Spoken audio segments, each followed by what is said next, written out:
Baba Dubiso Dabengwa, lingasitshela ukuba ngemva kombuso kaMugabe likhangeleleni eZimbabwe? Abantu bakhuluma ngokhetho, abantu bakhuluma ukuthi abamfuna uMnangagwa, imisebenzi ayikho, akulamali ezweni.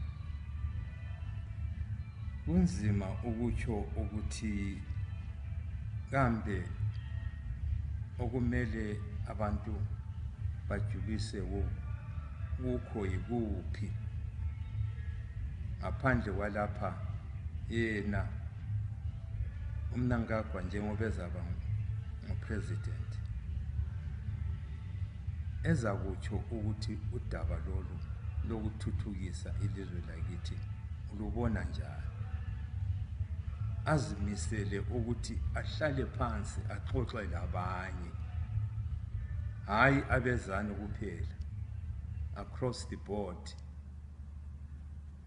ezinye inhlanganiso le-civic society ezwe ukuthi bona imicabango yabo ithini ukuze aqhube izifiso zabantu. Ngaphandle kwalokho uzathola ubunzima ukuthi aguqule ilizwe leli libe lokhu abantu abalifisela khona.